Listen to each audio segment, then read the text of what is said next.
안녕하세요. 뭐 하나 내세울 것 없지만 그래도 홀로 열심히 벌어 딸 하나 잘 키운 게 제 인생의 전부라고 생각하며 살고 있는 40대 아줌마입니다. 저와 남편은 20대 때 결혼해서 딸 하나 낳고 잘 살고 있었어요. 남편은 택시기사였고 자기 아내랑 딸아이 열심히 키워보겠다고 밤낮 없이 잠잘 시간도 쪼개가면서 열심히 일했습니다. 그런 남편 덕에 저와 딸은 밥 한 번 굶지 않고 살았습니다. 그런데 딸이 10살이 되었을 무렵 남편이 어느 날부턴가 배가 많이 아프다고 하더라고요. 계속 아프다 아프다 말만 하고 병원에 아무리 가보자고 해도 가지 않더니 어느 날 병원에서 전화가 와서 급하게 달려갔습니다. 남편이 불행 중 다행으로 운전 중이 아니라 식당에서 밥을 먹다 통증을 호소하다가 쓰러져서 응급실로 실려갔다는 얘기였어요. 깜짝 놀라서 허겁지겁 달려간 병원에선 입원해야 할 것 같다 했습니다. 피검사 결과가 좋지 않다면서요. 남편은 그날 바로 입원을 했고 정밀검사를 하게 되었는데 암이 발견됐습니다. 그것도 대장암 말기였어요. 이미 손쓰기 어려운 수준이라고 했습니다. 수술을 한다 해도 이미 폐에도 간에도 전이가 되어서 일상으로 복귀할 수 있을지 장담하기가 어렵다 했어요. 남편은 수술 받기를 거부했습니다. 수술이 잘 되어서 낫는다고 해도 저희 모녀에게 짐이 되면서까지 살고 싶지 않다면서요. 남편에게 제발 수술 받으라고 사정사정 해봤지만 남편은 싫다고 끝까지 거부했고 결국 남편은 약 6개월 정도 병과 사투를 하다 세상을 떠나고 말았습니다. 저는 30대 나이에 10살 배기 딸과 단 둘이 세상을 살아가야만 했어요.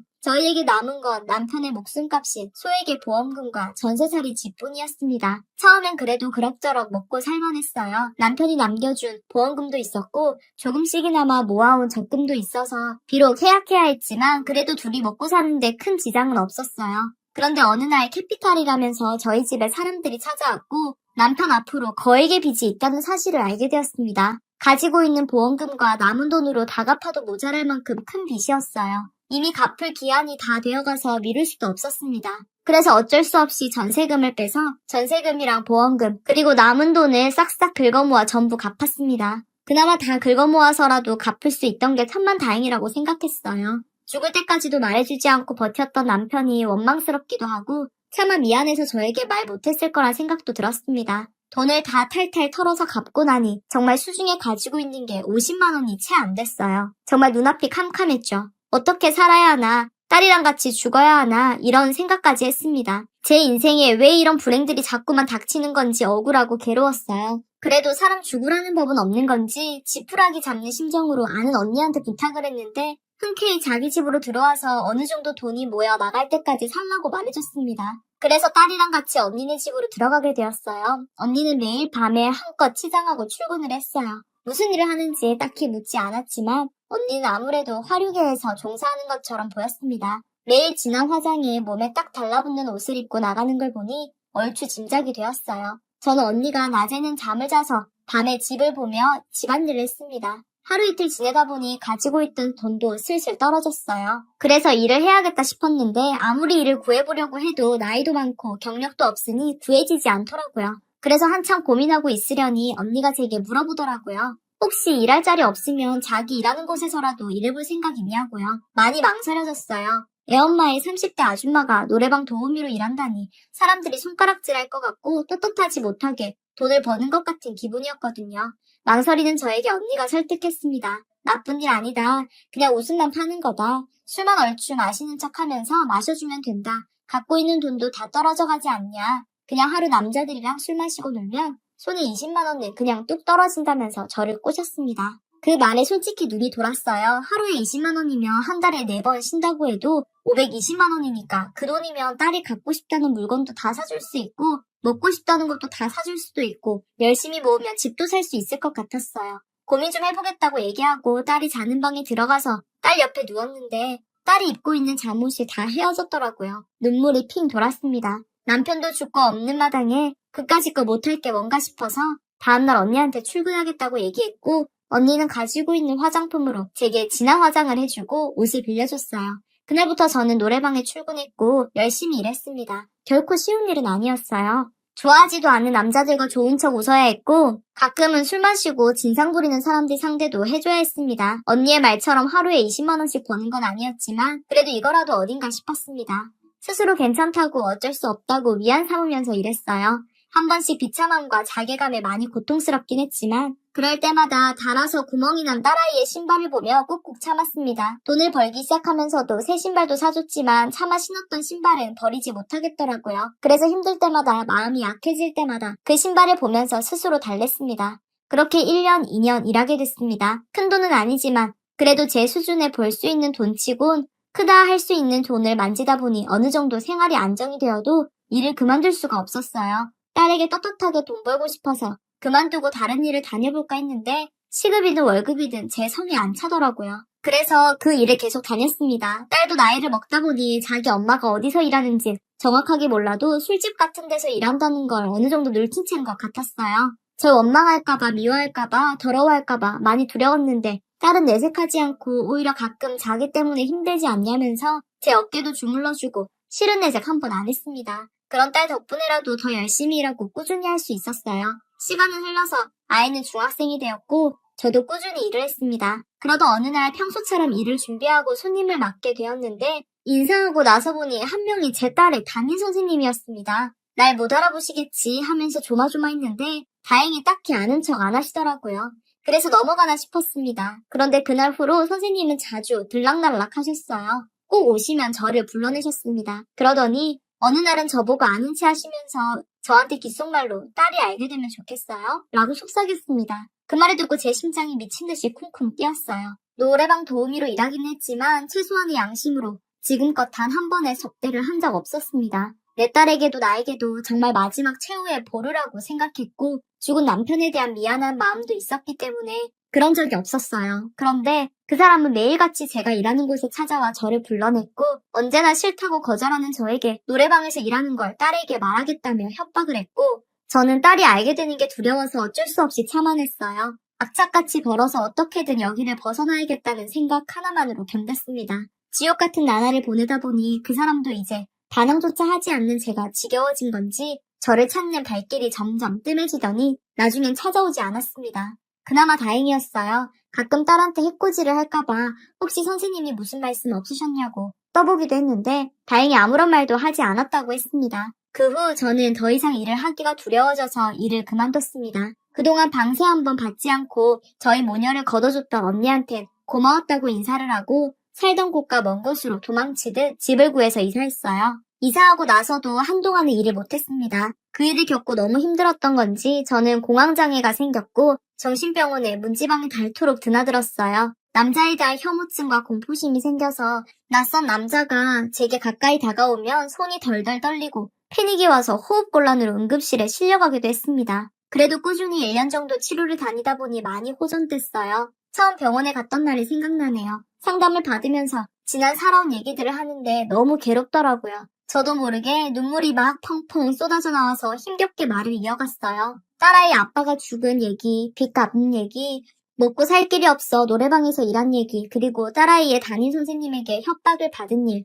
성추행 당한 얘기 등등 말하면서도 그때의 일들이 주마등처럼 스쳐갔어요. 그 긴 얘기를 아무 말 없이 듣던 선생님은 그동안 참 힘들게 살아오셨네요. 고생 많으셨어요. 라고 저를 위로해 주셨어요. 스스로 떳떳하다고 되새기면서 일을 했지만 그렇지 않다는 걸 너무 잘 알고 있었던지라 스스로 힘들다고 생각하는 것 자체가 제게는 사치라고 여기면서 살아왔었습니다. 그런데 그 한마디가 어찌나 위로가 되던지 그 자리에서 펑펑 울어버렸습니다. 그런 저를 보고 선생님은 괜찮다며 품에 꼭 안아주셨어요. 그날 이후로도 병원에 들락날락하면서 매일 상담을 받고 약도 꾸준히 먹으면서 지냈습니다. 어떤 날은 좀 더 집중적으로 케어를 해주고 싶다며 개인적으로 연락해도 되겠냐고 선생님이 물으셨고 저는 제 병세가 심각해서 그러시는 건가 너무 친절하다라고 생각하고 개인적으로 연락해도 좋다고 말씀드렸어요.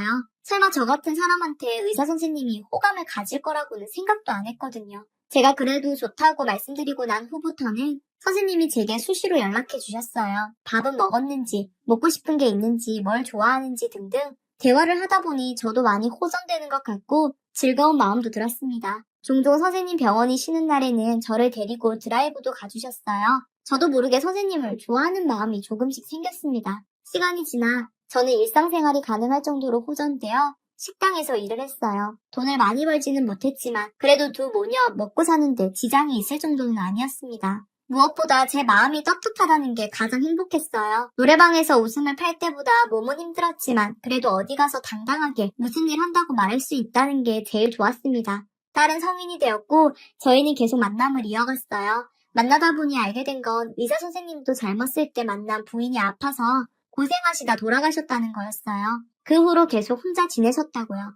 그래서 선생님은 제가 노래방에서 일했다는 얘기를 들었을 때도 편견 없이 들을 수 있으셨대요. 만약에 아내가 죽은 게 아니라 자기가 죽었다면 자기 아내도 극단적인 선택을 할 수밖에 없었지 않을까 하는 생각이 들어서요. 저를 보고 안쓰럽고 보듬어주고 싶은 마음이 드셨다고 하셨어요. 그러면서 어느 날은 제게 같이 살지 않겠냐고 하셨어요. 혼자 살기 적적하다면서요. 남은 날들 이제는 아픈 사람끼리 보듬어주고 안아주면서 사는 건 어떻냐고요. 저는 선생님을 이미 많이 좋아했기 때문에 당장이라도 그러자고 하고 싶은 마음이 굴뚝 같았지만 딸아이가 마음에 걸려 고민해보겠다고 말했어요. 그리고 그날 저녁 딸한테 얘기했더니 딸은 너무 좋다면서 기뻐했습니다. 자기는 엄마가 자기 때문에 평생 고생하고 혼자 외롭게 살까봐 너무 걱정이었는데 잘 됐다면서요. 그래서 며칠 뒤 저희는 선생님이 사는 집으로 들어가게 되었고 다행히 딸과 선생님은 정말 아빠와 딸처럼 잘 지냈습니다. 어느새 저희는 혼인신고를 하고 정말 부부가 되어 살게 되었어요. 딸도 다니는 직장에서 적응을 했는지 열심히 일하는 듯 보였습니다. 그러다 어느 날 딸이 저와 남편을 부르더니 할 얘기가 있다고 했습니다. 무슨 얘긴지 물으니 결혼하고 싶은 사람이 있다고 했어요. 그 사람과는 이미 결혼을 약속했고 양가 부모님께 인사드리고 싶다고요. 사실 빠르다면 빠른 나이에 딸이 결혼하겠다고 하니 걱정이 많이 됐습니다. 그래서 이런저런 얘기를 나눴는데 딸의 의지가 확고했어요. 자식 이기는 부모 없다고 그럼 한번 만나보겠다고 얘기했고 우선 사위 될 사람을 보여달라 했고 며칠 뒤 딸이 예비 사위를 데리고 집에 왔습니다. 첫눈에 봐도 키도 크고 의젓하고 남자다운 게 제 딸을 행복하게 해줄 수 있을 것 같았습니다. 남편도 예비 사위를 마음에 들어하는 것 같았고요. 그래서 상견례를 하기로 했고 날짜를 잡았어요. 상견례 당일 남편과 같이 딸이 예약해놓은 한정식 집으로 가게 되었고 먼저 도착해서 긴장을 조금 풀으려고 남편이랑 옷매무새를 가다듬으며 딸이랑 이런저런 얘기를 나누고 있었는데 문이 드르륵 하고 열렸습니다. 이미 봤던 사위가 자기 부모님이라고 소개를 했고 저랑 남편도 일어서서 인사를 하고 고개를 들었는데 사돈 어른 될 사람의 얼굴을 보고 몸이 꽁꽁 얼어붙었습니다. 지나간 시간이 있는 만큼 나이를 먹었으니 얼굴이 변하기는 했지만 제게 그렇게 오랜 시간 지옥을 선물해준 사람의 얼굴을 제가 잊을 리가 없었습니다.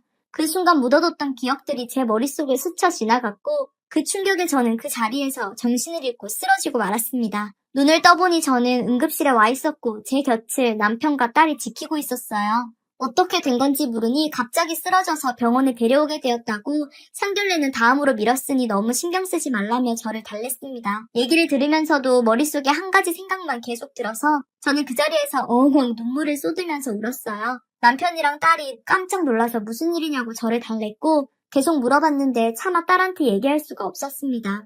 퇴원하고 집에 돌아와서 이걸 얘기해야 하나 말아야 하나 고민이 많이 되었어요. 운명의 장난도 이런 장난이 다 있나 싶었습니다. 딸에게는 말할 용기가 나지 않아 남편에게 조용히 얘기했습니다. 그때 그 사람이 예비 사이의 부모인 것 같다고요. 남편은 한참을 고민하더니 딸한테 직접 얘기하고 물어보는 게 낫지 않겠냐고 했습니다. 딸이 결정할 수 있게 해줘야 할 것 같다면서요. 그 말도 일리가 있는 것 같아서 딸에게 얘기했습니다. 큰 용기를 내서요. 남편이 옆에서 제 손을 꼭 잡아줬고 저는 남편의 온기를 느끼면서 마음을 다잡고 딸에게 갑자기 이사했어야 했던 이유를 얘기하게 되었습니다. 다 듣고 난 딸은 눈물을 하염없이 흘렸어요. 왜 그때 얘기하지 않았냐면서요. 그런 줄 알았으면 엄마 손잡아 이끌어서라도 당장에 신고해버렸을 거라면서요. 왜 혼자 미련하게 참아왔냐며 딸은 소리 지르며 우월했어요. 엄마한테 미안해서 앞으로 어떻게 얼굴 보고 사냐면서요. 그날 딸과 저는 부둥켜 안고 밤새 울었고 딸은 알아서 하겠다면서 다음날 출근을 했습니다. 몇 날 며칠을 아무 말도 안 하던 딸은 며칠 뒤 퇴근 집에 돌아오면서 양손에 한가득 술을 사서 왔어요. 술 한잔 하자면서요. 한 잔 두 잔 마시다 보니 술이 꽤나 취했고 딸이 제게 말했습니다. 그 사람과는 헤어졌다고요. 그러면서 하는 말이 엄마 눈에 피눈물 나게 한 사람 아들은 한 트럭으로 갖다 줘도 싫어. 내가 싫어 엄마. 라면서 눈물을 뚝뚝 흘렸습니다. 딸의 가슴에 대못을 박은 것 같아 너무 미안하고 죄스러웠어요. 그러면서 딸이 저에게 있었던 일을 남자친구한테 얘기했다고 했어요. 자기들 모녀한테 미안하다면 평생 아버지를 미워하고 고통스럽게 해달라면서요. 딸을 붙잡던 예비사위는 딸의 얘기를 듣고 이내 체념하고 미안하다고 무릎 꿇고 사과했다고 했습니다. 그런 예비사위에게 딸은 사과는 나한테 할 게 아니라 너네 아버지가 우리 엄마한테 해야 하는 거야. 네가 아니고. 라고 매몰차게 말하고 집으로 돌아왔다 했어요. 그날 후로도 딸에게 매일같이 전화가 오는 듯 싶더니 어느 날 안사돈 될 뻔한 사람과 예비사위가 저희 집에 찾아왔습니다. 찾아와서는 제 앞에 두 사람이 무릎 꿇고 앉아 손이 발이 되도록 싹싹 빌었어요. 용서해달라면서요. 그러면서 안사돈 되실 분이 제게 서류 한 장을 내밀었는데 받아서 보니 이혼 서류였습니다. 그동안 남편이랑 살면서 남편이 여러 번 사고도 많이 치고 바람도 많이 폈었는데 그걸 지금까지 그저 아들 생각하며 꾹꾹 눌러 참고 살았다면서 그런데 자기가 아들을 위해 참아왔던 게 이렇게 돌아올 줄은 꿈에도 생각 못했다면서 아들한테 걸림돌이 되는 남자를 자기도 더 이상 끌어안고 살 생각 없다고 당장 이혼할 테니 제발 자기 아들 좀 다시 만나달라고 빌었습니다. 오랜만에 만난 예비사위는 그동안 많이 힘들었던 건지 처음 봤던 모습과는 달리 많이 야위어 있었어요. 울면서 비는 안사돈이 그동안 아들이 많이 힘들어서 식음을 전폐하고 이러다 죽겠다고 제발 사람 하나 살리는 셈 치고 용서해달라고 빌었습니다. 제 딸은 그 자리에 주저앉아 입을 틀어막고 울었어요. 그 모습을 보니 저도 차마 안 됐다고 거절을 못하겠더라고요. 이혼도 하겠다 하니 앞으로 얼굴 볼 일도 없겠다 싶었고요. 그래서 딸에게 하고 싶은 대로 해도 좋다고 얘기했습니다. 딸은 펑펑 울면서 미안해 엄마 진짜 미안해 라고 울었고 그날 저희 집은 눈물바다가 됐어요. 그날 이후 안사돈은 정말 말했던 대로 그 남자와 이혼을 했고 혼자가 된 안사돈과 저희 부부는 자주 어울리면서 지냈습니다. 딸과 아들은 소문난 인꼬 부부가 되었고요. 잘 풀릴 일인지 모르겠지만 어쨌든 그렇게 지금은 하루하루 행복하게 살고 있어요. 긴 얘기 들어주셔서 감사합니다. 앞으로도 행복하게 잘 살게요. 오늘의 사연 시작합니다. 안녕하세요. 남편이 하도 애를 먹여서 한탄이나 좀 해보려고 사연을 보내는 애청자입니다. 저의 남편이 요새 사무실 신입 직원과 그렇고 그런 사이가 돼 있습니다. 저의 남편은 중견 인테리어 업체를 운영하고 있는데 최근에 대졸 신입 직원을 몇 명 새로 뽑았습니다. 그리고 그들이 일도 아주 잘하고 적극적으로 임하고 있다며 무척 칭찬을 하더군요. 그리고 그 무렵에 남편이 슬슬 외모에 신경을 쓰기 시작했습니다. 전에 없이 값비싼 외제 수트를 꺼내 입고 향수도 뿌리고 차도 더 좋은 것으로 바꿨습니다. 그리고 자신의 취향이 분명히 아닌데 소지품 하나까지도 취향이 완전히 바뀌어 있더군요. 제 남편은 고지식하고 근엄한 것을 좋아하는 사람이라 무채색 계열이면서 무늬가 도드라지지 않는 넥타이 같은 것들을 평소에 선호했습니다. 더구나 수십 년 전에 산 것을 나달나달할 때까지 쓰는 사람인데 근래 들어서는 완전 과감한 컬러와 무늬가 들어간 것으로 완전 새로 살림 장만하듯이 마구 사들이는 것도 아주 이상했습니다. 대체 뭔 일인가 싶어서 저는 의아했지요. 물론 사업하는 남자이니 대외적으로 사람 만날 일도 많고 더구나 자기가 그만큼 돈을 벌고 있으니 물건 사는 것까지 나무랄 수는 없었습니다.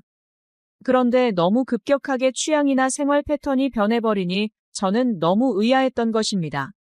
게다가 점심은 그동안 항상 점심시간을 전후해서 제가 사무실로 도시락을 가져다 주었는데 남편이 요새는 거래처 사장들이랑 같이 점심할 일이 많으니 가져오지 말라 해서 그런가 보다 하고 있었습니다. 그런데 지금 생각해보니 점심시간마다 여자랑 같이 데이트를 즐겼나 하는 생각도 들더라고요.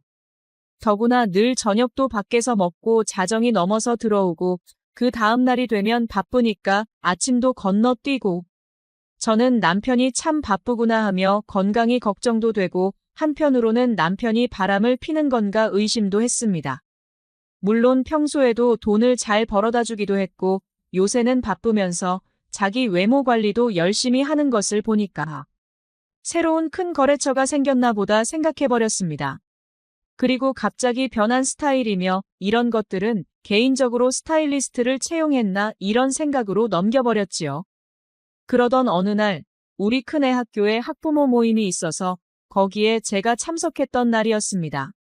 남편이 학부모회 회장을 맡고 있었는데 남편이 그날은 참석을 못하게 되어서 그나마 저라도 빠지지 말고 나가야지 하면서 갔는데 거기서 저는 놀라운 이야기를 들었던 것입니다. 우리 애와 친한 친구네 엄마가 아주 걱정스럽다는 얼굴로 제게 그러더군요. 애 아빠의 누나 딸이 많이 아프다던데 괜찮냐고요. 저는 무슨 말인가 싶어서 멍하니 쳐다보았습니다.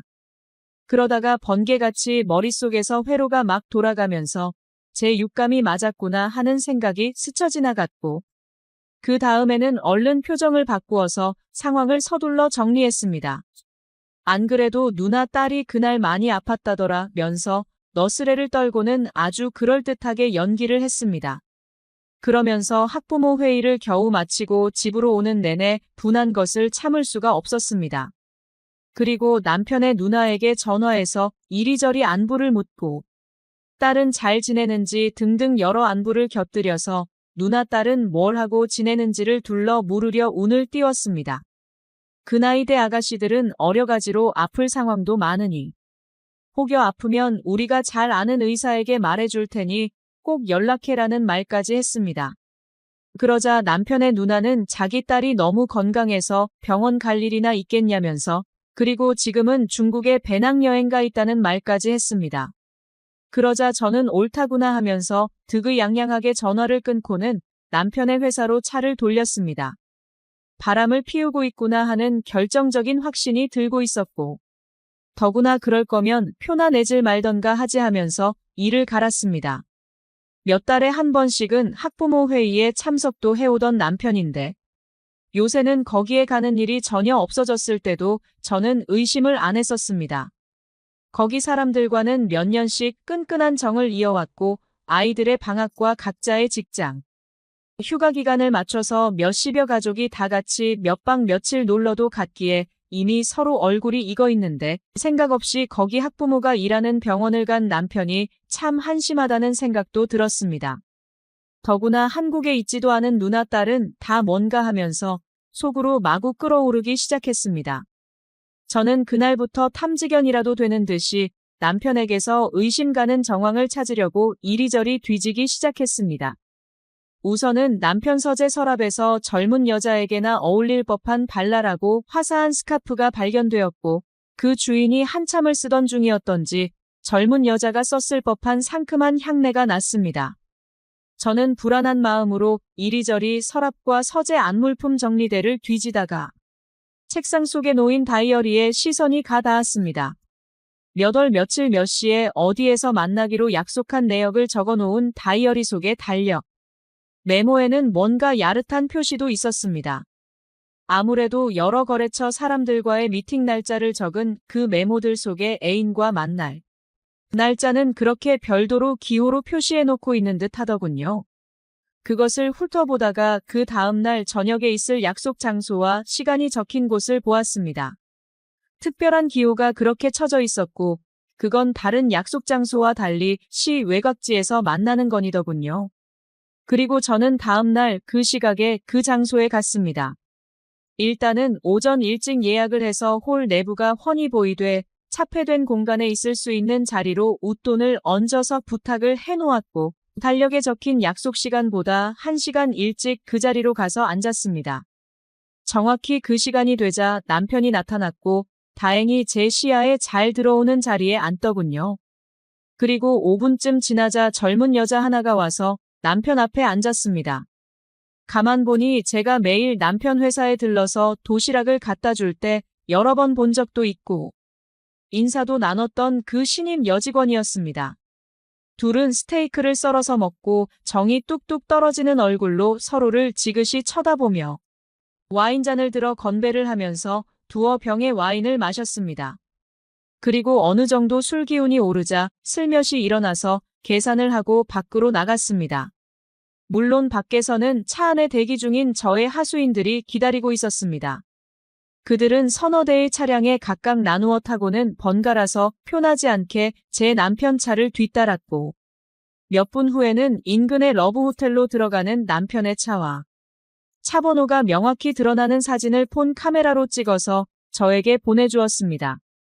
저는 이가 갈렸고 여기서 너무 서둘다간 괜히 남편과 그 젊은 것이 빠져나갈 빌미만 만들어준다 싶어서 이제 어떻게 해야 하나를 고민하며 일단 며칠간 계속 상황을 주시하기로 했습니다. 호텔에 들어갔다는 것을 빌미로 남편에게 따지고 들었는데 그가 여자와 거기 들어간 것은 맞지만 그저 이야기만 나눴다 하면 전부 도루묵이니까요. 그렇다고 제가 호텔방에 침범해서 쓰레기 짓을 하고 싶지는 않았습니다. 이제 일을 진척시켜야 할 것 같은데. 그러면 저까지 같이 더러워지는 것 같아서 어쩌면 좋을지 캄캄합니다. 오늘의 사연은 여기까지입니다. 구독, 좋아요 꼭꼭 눌러주세요. 안녕하세요. 저는 38살이고 남편은 40살입니다. 저희는 결혼한 지 이제 10년 되었습니다. 그리고 12살 된 아들과 함께 행복한 추억 만들며 하루하루를 정말 소중하게 생각하며 지내고 있습니다. 이번 일로 인해 저희 가족은 정말 하느님이 있다고 믿었습니다. 예상치 못한 시기에 모든 일들이 일어났고 그리고 모든 걸 저희는 받아들였습니다. 2년 전 겨울 엄청나게 추운 어느 날 남편과 함께 여행 계획을 잡고 동해 바다로 출발을 하게 되었습니다. 저희는 겨울에 동해 바다를 못해도 한 번은 꼭 갑니다. 겨울에만 느낄 수 있는 차가운 바람 사이로 느껴지는 쓸쓸함과 동시에 묘한 감정을 느낄 수 있는 겨울바다는 남편과의 사랑이 더욱더 커지게 되는 시점이기도 합니다. 함께 해변을 거닐며 추운 몸을 서로의 체온으로 함께 나누면서 사랑을 확인합니다. 너무 추워서 오랜 시간을 있을 수 없지만 몸이 많이 추워졌을 때 바지락 칼국수 한 그릇 먹게 되면 그 맛은 정말 어느 음식보다 최고로 맛이 있는 음식이 됩니다. 그리고 남편과 함께 강원도에 오는 목적은 바로 고아원에 방문하는 게 최종 주된 이유였습니다. 저희가 가끔 가는 고아원에서 봉사를 하는데요. 아이들을 돌봐주는 게 아니라 후원 목적도 있고 시설 사후 관리 때문에 저희가 1년에 한 번은 방문합니다. 남편이 무료 봉사로 고아원 시설에 필요한 것들과 함께 유지보수를 해줘서 매년 한 번씩 갈 때마다 관리를 해줍니다. 이런 남편의 모습을 보면 정말 마음이 따뜻한 사람인 것 같았습니다. 그 이유는 저와 결혼하기 전부터 계속 해왔던 부분이고 정말 쉽지 않은 일들인데 꾸준하게 해왔다는 게 정말 존경하게 되었습니다. 남편의 이런 모습은 저 또한 더 많은 걸 본받아야겠다는 마음과 함께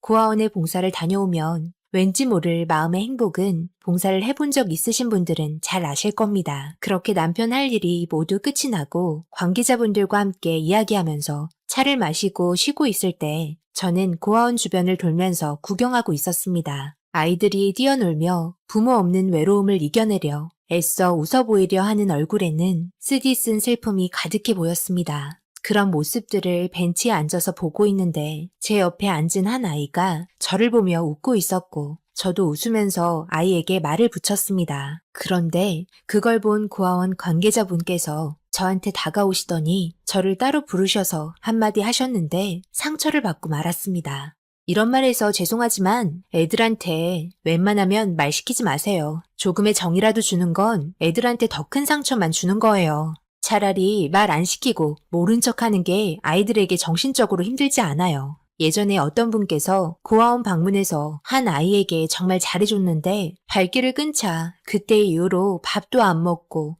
매일같이 슬픔에 빠져 눈물로 하루하루 보내며 또다시 온다는 말만 믿다가 결국 오지 않자 그때 잠깐 나눠줬던 정을 잊지 못하고 우울증까지 오게 되었고 결국 하늘로 올라가게 되었어요. 그래서 저희가 꼭 당부해드리고 싶은 말은 아이들에게 웬만해서는 말을 안 시키는 게 상처를 주지 않는 유일한 방법이에요. 아이들은 항상 꿈을 꾸거든요. 행복한 가정에서 함께하고 싶은 꿈이요. 얼마나 따뜻한 부모의 품이 그립겠어요. 밖에서 부모님 손잡고 여행 다니는 사람들 쳐다보면서 부러워하는 눈빛은 저희들의 마음이 찢어질 정도로 가슴이 아픕니다. 그렇기 때문에 아이들에게 조금이라도 상처를 덜 주고 싶어서 내린 결정이니 제가 당부해드리는 말에 너무 상처받지 않았으면 좋겠습니다. 저희 입장도 생각해 주세요. 아, 그런 상황들이 있었군요. 네, 잘 알겠습니다. 무슨 말인지 이제 이해가 가네요. 감사합니다. 관계자분의 말에 처음에는 왜 이렇게 민감하게 행동하신 건지 이해가 가지 않았지만 모든 사실을 알게 된 후 아이에게 상처를 줄 수 있다는 말에 더욱더 조심하게 되었습니다. 저도 아이를 가질 수 없는 몸이어서 그랬는지 아이한테 조금 더 친근하게 해주고 싶었던 것 뿐인데 그게 아이들에게 상처를 줄 수 있다는 건 전혀 모르고 있었습니다. 그리고 멀리에서 저를 보고 있던 남편은 저에게 다가왔고 깊은 생각에 빠져 있는 저를 보곤 무슨 일 있었냐는 말에 아까의 상황을 이야기했고 제 말을 듣고는 웃으면서 그럴 수 있다며 아이들을 위한 거니 이해하라며 집에 가자는 말에 집에 가려고 차를 탔는데 아까 벤치에 와서 웃고 간 아이가 남편에게 달려가면서 인사를 했고 머리를 쓰다듬으며 잘 있으라는 말을 전하는 것 같았습니다. 남편과 꽤 친해 보였습니다. 남편은 매년 와서 그런지 다른 아이들과도 친했고 올 때마다 항상 잘 챙겨주는 아저씨로 인식이 되어 있는 것 같았습니다. 그런데 갑자기 아이가 눈물을 흘렸고 그 모습을 보곤 저는 당황스러워 차에서 내리려 하는데 남편은 아이를 껴안아 주면서 등을 쓰다듬어 줬고 그렇게 서로 약속을 하고 헤어졌습니다. 차에 올라탄 남편은 집으로 향했고 집에 가는 길에 무슨 일이 있었는지 대화했습니다. 아까 아이는 왜 온 거야? 무슨 일 있었어? 당신 간다고 그런 거야? 아, 그렇지 뭐. 매년 보긴 하지만 그래도 항상 같이 있고 싶은지 가지 말라며 울어버리더라고. 정말 가슴이 아프지. 사랑을 듬뿍 받고 자랄 나이인데 그렇지 못하니 조금의 사랑 표현이 아이들에게는 엄청나게 크게 오는 것 같아. 당신도 아이를 좋아하니까 아무래도 마음이 많이 아프겠다. 그래서 1년마다 꼭 오려고 하는 거구나. 미안해. 내가 불임이라. 당신한테 귀여운 아이 안겨주지 못해서 가슴이 아프다. 그렇게 생각하지 마. 우리는 지금의 삶에 감사하게 생각하고 행복한 나날을 보내고 있잖아. 남편은 저를 위로해줬지만 불임이었던 저는 남편에게 너무 미안했습니다. 그렇게 집에 도착 후 며칠이 흘렀습니다. 남편이 운영하는 공장에서 직원분들과 회식이 있던 날 저도 남편 회사에서 도착을 해서 함께 식당에 가서 식사를 하고 회식 자리가 끝난 후 남편은 술을 안 마시기 때문에 공장 뒷정리를 마저 하고 있었습니다. 마침 한두 방울의 비가 떨어지기 시작했고 모든 기계가 멈춰있는 조용한 공장에서 남편과 함께 커피 한잔 하면서 이런저런 이야기를 하며 정리하고 집에 가려고 하는데 누군가 공장 문을 두드리는 소리가 났습니다. 비도 오고 아무도 오지 않을 새벽 늦은 시간인데 공장 문을 두드리길래 직원분께서 무언가 놓고 간 것 같아 문을 열었더니 너무 놀라 순간 뒷걸음질을 치고 말았습니다. 그리고 뒤에서 누구냐고 나오던 남편도 너무 놀라 멍하니 쳐다보고 있으니 남편을 보자마자 아무 말 없이 눈물을 흘리며 아저씨가 계속 생각이 나서 찾아왔다고 펑펑 울고 있었습니다. 너무 충격이었습니다. 강원도에서 남편이 있는 회사까지 왔다는 것 자체가 믿기지 않았습니다. 그리고 이때 나이는 10살밖에 안 된 아이가 남편에 대한 그리움이 얼마나 컸으면 이렇게까지 행동을 했다는 게 너무 가슴이 아팠습니다. 그러면서 고아원에서 관계자분께서 하셨던 말이 생각이 났고 그동안 매년 찾아간 남편이 이 아이한테 친절하게 했던 행동들은 사랑으로 받아들이고 있었고 우리가 떠나기 전 눈물을 훔친 것 또한 마음을 열었기 때문에 나타난 행동이었습니다. 하지만 제가 생각한 것보다 더 심각한 상황이었습니다. 그걸 저는 이 아이가 오고 어렵게 입을 뗀 남편에게 듣게 되면서 눈물이 흐르고 말았습니다. 미안해. 지금 이렇게까지 된 건 모두 내 탓이야. 매년 고아원에 찾아간 건 당신도 잘 알 거야. 당신과 함께 고아원에 가기 전에 한 아이가 왔었는데 그때가 한 4살 정도 되었었지. 그리고 그때가 당신 불임 판정을 받을 때였어. 서로가 힘들어했을 당시 당신은 친정에 가 있었고 나는 하자 보수 때문에 잠시 고아원에 들렸는데 그때 만난 아이가 이 아이였던 거야. 너무 어렵고 고아원 분위기에 적응을 못했는지 아주 어린 나이에 겁을 얼마나 먹었던지 그 모습이 안쓰러워 안아주게 되었던 게 지금까지 오게 된 거야. 그런데 나한테 안겼을 때의 느낌을 지울 수 없어서 가끔 가서 얼굴 보며 함께 있어줬던 게 이 아이한테 점점 더 큰 외로움으로 다가왔는지 내가 갈 때마다 힘들어하더라고. 그래서 당신 모르게 일주일에 한 번씩은 늦어도 꼭 다녀왔었어. 몸이 안 좋은 당신에게 고아원에 내가 마음에 든 아이가 있다고 하면 분명 당신 또한 이런 말 때문에 아이 가질 수 없는 자신한테 원망하고 슬픔에 빠질까봐 나 또한 점점 조심하게 된 거지. 미안해. 내가 이런 상황까지 만들어서. 그런데 여기까지 올 수 있는 방법이 없는데 어떻게 왔는지 도저히 이해할 수가 없어. 내가 주소를 알려주거나 그렇다고 전화번호 또한 알려준 적이 없는데. 이 말을 듣고 할 말을 잃었습니다. 남편 또한 아이를 워낙 좋아했지만 때마침 어린아이가 나타나게 되었고 그때 당시 제가 불임 판정을 받아 힘들어했을 때 남편에게 찾아온 아이가 자신을 많이 위로해 준 것 같았습니다. 머릿속이 복잡했고 비에 젖은 옷을 급하게 갈아입혀 따뜻한 담요로 몸을 덮어줬습니다. 엄청 추운 겨울 날씨에 어떻게 왔는지 물어보니 남편이 공사한 곳에는 항상 스티커가 붙어 있는데 거기에 공장 전화번호와 주소가 적혀 있어서 그거 보고 찾아왔다고 하더라고요. 그리고 돈이 없는데 여기까지 어떻게 왔냐고 물어보니 그동안 고아원에 가끔 오신 분들이 용돈 주시면 저금해 놨다가 길 가는 사람들에게 물어봐서 찾아왔다고 했답니다. 당연히 고아원에서는 이 모든 사실을 모르고 있었고 남편이 전화했을 때는 이미 고아원에서는 전화하기 전부터 난리가 난 상태였습니다. 아무 말 없이 위험한 순간들도 많았을 텐데 오로지 남편이 보고 싶어서 찾아왔다는 용기만으로도 둘한테 무언가 때려야 뗄 수 없는 감정이 있다는 걸 알게 되었네요. 남편은 자초지종을 잘 설명했고 다음날 고아원에 찾아간다는 말과 함께 통화를 마무리했습니다. 그리고 춥고 힘들었는지 따뜻한 난로에서 잠이 들어버린 아이를 보며 젖어있는 아이 옷을 정리하고 있는데 주머니에는 얼마 남지 않은 구겨진 1,000원짜리 몇 장과 함께 남편 공장 홍보하는 스티커가 함께 있었습니다. 정말 가슴이 아팠습니다. 잘 자고 있는 아이의 머리를 쓰다듬어 주는 눈빛에는 아이 아빠가 된 얼굴 표정이었습니다. 그리고 이런 둘의 모습에 둘 다 너무 불쌍해 보였습니다. 남편에게도 너무 미안했고 결국 저는 남편에게 입양에 관해 이야기를 했습니다. 너무 놀란 눈빛으로 저를 보면서 저한테 괜한 상처 줄 것 같아 말을 할 수 없었다면서 정말 입양할 수 있냐며 제 손을 잡고 눈물을 흘렸습니다. 저 또한 처음 이 아이가 제 옆에 와서 웃으며 나를 바라봤던 순수한 얼굴을 잊을 수 없었다며 함께 노력해보자면서 결정하게 되었습니다. 그렇게 다음날 고아원에서 모든 상황을 설명하면서 입양 절차를 밟았고 결국 저희는 한 가족이 되었습니다. 지금은 2년의 시간이 흘렀습니다. 그동안 한 번도 저희 말을 안 들은 적이 없고 엄청 순종적으로 잘 자라오고 있습니다. 더군다나 누가 봐도 아빠와 아들입니다. 저에게 엄마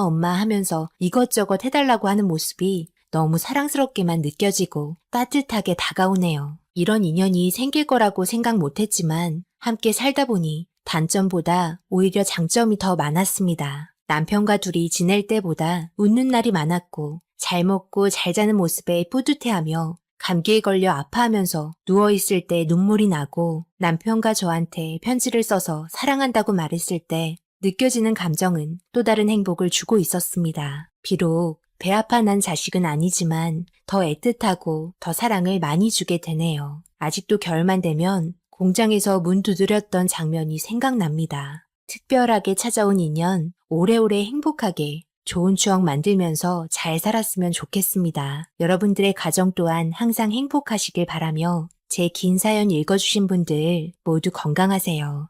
오늘의 사연은 여기까지입니다. 댓글로 여러분들의 생각과 조언을 남겨주세요. 구독, 좋아요, 알림도 꼭 부탁드립니다. 저는 다음 영상으로 찾아뵙겠습니다. 감사합니다.